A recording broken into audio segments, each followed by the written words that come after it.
Ya, Anda kembali di Nusantara Petang dan kita masih berdialog dengan Pak Peter Abdullah, Direktur Riset Core Indonesia. Pak Peter, ya saat ini RUU Omnibus Law Cipta Kerja memang sudah disahkan, kemudian ini mendapatkan penolakan dari para buruh, terutama karena di situ sebelumnya memang yang menjadi poin ketidaksetujuan dari para buruh adalah adanya klaster ketenaga kerjaan, di mana di dalam klaster ketenaga kerjaan ini ada sejumlah pasal-pasal yang memang tidak disetujui. Lalu apa yang kemudian harus dilakukan oleh pemerintah sementara ini sudah disahkan undang-undangnya, apa yang harus dilakukan untuk mencapai kesepahaman ini? Apakah memang memberikan pemahaman terhadap para buruh atau memang harus ada sejumlah peraturan atau pasal-pasal yang memang harus direvisi atau bagaimana, Pak? Ya utamanya ya dialog dulu ya, komunikasi dulu. Karena kalau saya lihat apa yang disuarakan itu oleh para buruh, tuntutan oleh para buruh itu masih ada ketidaksamaan pandangan. Ya. Misal ya, menurut buruh dalam Undang-Undang Cipta Kerja itu hak-hak mereka dihilangkan. Ya. Sementara kalau kita baca lagi, isi dari Undang-Undang Cipta Kerja itu tidak menghilangkan hak-haknya buruh.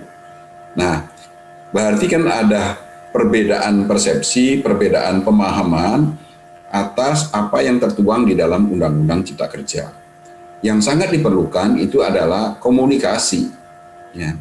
Ini yang harus dijelaskan oleh pemerintah, sebenarnya apa makna dari Undang-Undang Cipta Kerja, dari pasal-pasal yang tertuang di dalam Undang-Undang Cipta Kerja. Apakah benar yang disebutkan, apa yang diklaim oleh buruh, oleh pekerja, bahwasanya hak-hak mereka hilang, itu apakah benar? Ya, itu perlu diklarifikasi oleh pemerintah, perlu dijelaskan oleh pemerintah. Jadi komunikasi ini menjadi sangat penting menurut saya, yang saya kira pemerintah, saya sudah sampaikan kepada pemerintah pada kesempatan yang lain sebelum undang-undang ini disahkan, saya sudah menyampaikan bahwasanya perlu ada komunikasi ya, dan disampaikan pada waktu itu mereka tidak punya waktu lagi untuk komunikasi karena ini sudah tinggal diketok palu, komunikasi mereka sudah dilakukan sebelumnya ya. Nah, ini saya kira yang perlu dilakukan oleh pemerintah. Kalau ini sudah disahkan, sudah diketok palu, maka tuntutan berikutnya adalah mengkomunikasikannya kepada buruh, kepada pekerja. Apabila di dalam komunikasi itu terjadi deadlock, terjadi ketidaksepakatan, maka dilakukanlah hal-hal yang perlu dilakukan. Buruh bisa mengajukan judicial review ya terhadap undang-undang yang sudah ditetapkan oleh pemerintah. Menurut Anda apa hal-hal yang penting yang memang harus dilakukan bahwa klaster karena sebelumnya buruh ini menginginkan agar klaster ketenaga kerjaan ini dikeluarkan saja dari RUU Cipta Kerja. Menurut Anda apa hal atau poin penting yang harus untuk memasukkan klaster ketenaga kerjaan ini di dalam RUU Cipta Kerja? Kan sebenarnya niat baik dari pemerintah itu kan sebenarnya adalah untuk meningkatkan investasi, memudahkan iklim usaha, memperbaiki iklim investasi, iklim usaha, memudahkan ease of doing business ya. Dan salah satu selama ini hambatan dari sisi investor itu adalah tenaga kerjaan. Jadi dapat dimaklumi kalau kemudian pemerintah berupaya untuk memperbaiki iklim investasi dari sisi ketenaga kerjaan karena dianggap selama ini salah satu poin permasalahannya itu ada di ketenaga kerjaan. Nah, apa yang tertuang di dalam pasal-pasal di klaster ketenaga kerjaan, memang saya lihat itu menghilangkan apa yang selama ini menjadi keluhannya dari investor. Namun demikian saya tidak sependapat sepenuhnya juga kalau menyebutkan bahwasanya pemerintah menghilangkan hak-hak pekerja. Ya.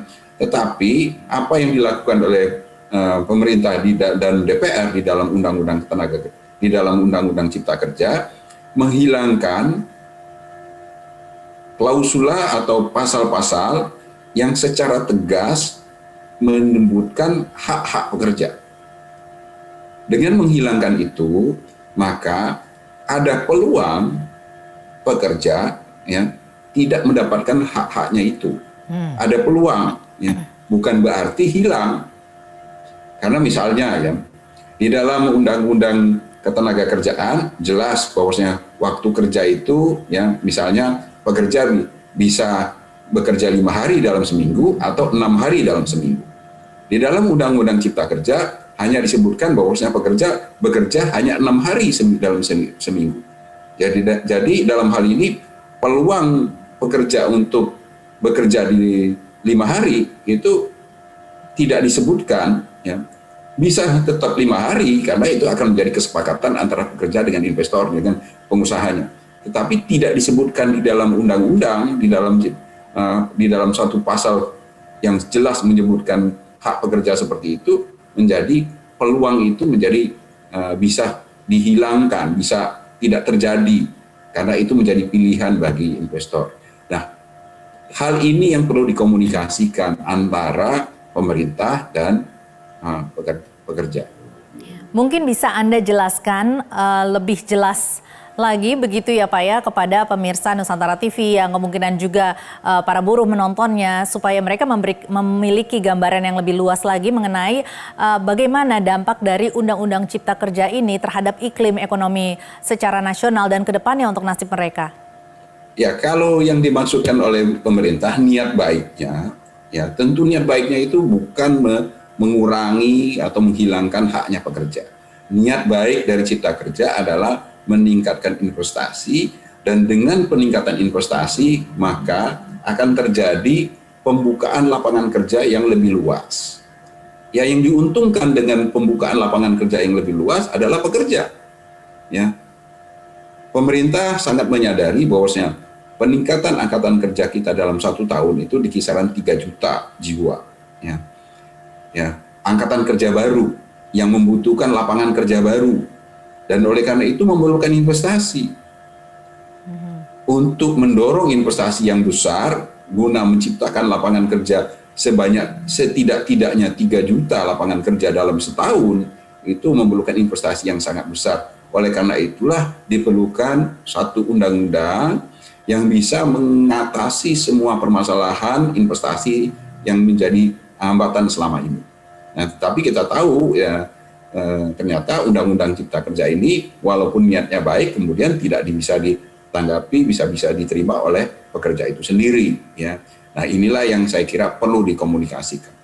Apakah memang benar ada anggapan bahwa kalau sempat waktu itu KSPI sendiri menyatakan bahwa dari yang sudah dipraktikkan atau yang terjadi saat ini memang sudah merupakan minimal dari hak-hak pekerja yang dipenuhi. Sementara jika memang sudah disahkan RUU Cipta Kerja itu nanti akan meminimalisir lagi hak-hak dari pekerja atau bahkan menghilangkan. Ini sebenarnya apakah memang akan terjadi demikian ke depannya, Pak?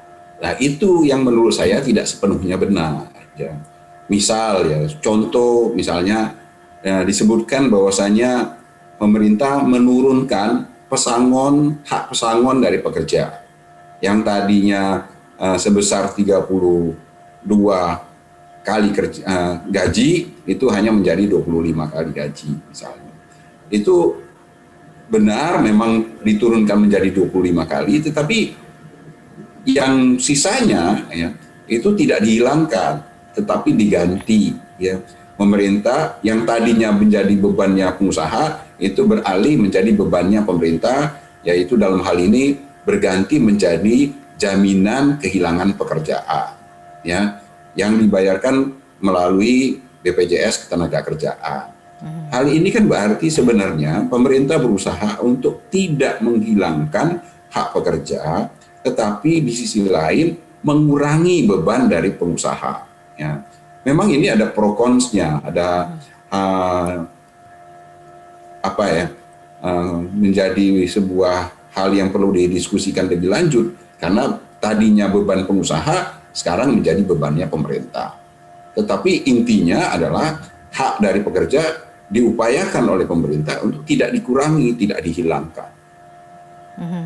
Baik, ya memang saat ini memang ada ancaman pertumbuhan ekonomi minus sekitar 6,5%. Kemudian juga angka PHK per 1 Oktober ini sudah jutaan pekerja begitu ya Pak. Belum lagi juga profil investasi saat ini juga menunjukkan tren stagnan bahkan kemudian juga melandai. Nah ini kira-kira solusinya untuk mengatasi hal ini apa Pak? Ya justru itu yang sekarang ini diajukan oleh pemerintah, itu solusinya adalah Undang-Undang Cipta Kerja. Saya bukan membela Undang-Undang Cipta Kerja ya, saya tidak support Undang-Undang Cipta Kerja, tetapi saya berusaha untuk menempatkan secara netral ya, mencoba melihat bagaimana pemerintah melihatnya. Pemerintah melihat bahwasanya tantangan kita ke depan sangat berat, apalagi di tengah pandemi saat ini. Ya, investasi kita turun, PHK kita meningkat, sementara kenaikan dalam 1 tahun itu kita mengalami kenaikan jumlah angkatan kerja yang cukup besar, yang semuanya itu memerlukan sekali pembukaan lapangan kerja baru, ya tidak harus disupport oleh investasi yang besar. Dan oleh karena itu pemerintah sangat semangat eager untuk mengeluarkan Undang-Undang Cipta Kerja, karena dalam pandangannya pemerintah investasi itu adalah solusi. Ya. Kalau kita tidak mendorong investasi, kita tidak mungkin bisa menciptakan lapangan kerja. Ya, kita tidak bisa menyerap kenaikan angkatan kerja. Ya, jadi kalau menurut saya ini adalah salah satu solusi yang diharapkan oleh pemerintah bisa membantu kita di tahun mendatang. Ya, tetapi sayang sekali saat ini kan memang kita sedang mengalami pandemi ya, begitu Pak. Nah, kira-kira menurut prediksi Anda, berapa lama lagi kira-kira iklim investasi akan meningkat atau membaik dengan adanya Undang-Undang Cipta Kerja ini? Undang-Undang Cipta Kerja ini saya selalu mengatakan itu tidak menjadi jaminan bahwasanya kita semua sudah selesai, karena kita ini masih di tengah pandemi. Ya. Syarat kita bisa keluar dari permasalahan yang kita hadapi sekarang ini adalah pandeminya selesai dulu. Ya. Dan tengah selesainya pandemi itu kemudian dengan adanya Undang-Undang Cipta Kerja, harapannya itu investasi bisa meningkat. Dan kalau investasi bisa meningkat, maka kita bisa memberikan lapangan kerja yang cukup kepada masyarakat kita, kepada angkatan kerja kita yang terus meningkat. Baik, kira-kira berapa lama itu ketika pandemi? Ya mungkin kita andaikan saja bahwa pandemi memang sudah berakhir, kemudian Undang-Undang Cipta Kerja ini berjalan begitu, kira-kira berapa lama akan meningkatkan iklim investasi itu sudah mulai berjalan dengan baik? Kalau semuanya berjalan lancar, ya saya kira tahun depan kita sudah bisa rebound ya, bisa bangkit kembali ya, dengan asumsi pandemi ini bisa berakhir akhir tahun ini ya. Bisa selesai akhir tahun ini. Jadi dalam hitungan bulan ya Pak ya? Depan semuanya udah bersih, kita sudah memasuki kondisi normal kembali, maka perekonomian bisa bangkit, ya. Ditambah dengan penerimaan terhadap Undang-Undang Cipta Kerja, maka kita bisa mengalami booming investasi. Tetapi kalau penerimaan masyarakat terhadap Undang-Undang Cipta Kerja sesuai dengan yang diharapkan oleh pemerintah. Kalau ini masih memunculkan kegaduhan seperti ini, saya pesimis booming investasi itu bisa terjadi ya, karena investor pasti akan berjaga-jaga ya, mereka akan wait and see bagaimana kelanjutan dari Undang-Undang Cipta Kerja ini apabila masyarakat terus menolak kehadirannya ya. Makanya apabila pemerintah memang mengharapkan ini Undang-Undang Cipta Kerja ini bisa berdampak positif terhadap investasi kita, dialog dengan para pekerja, dialog dengan para akademisi untuk menyamakan pandangan, untuk bisa penerimaan terhadap undang-undang ini cukup besar, cukup tinggi, maka dialog itu menjadi sangat diperlukan. Baik, penyamaan persepsi dari pemerintah, pengusaha, akademisi, dan juga buruh ini merupakan kunci. Baik Pak Peter Abdullah, terima kasih atas informasi dan penjelasannya serta waktunya untuk bergabung bersama kita di Dialog Nusantara Petang.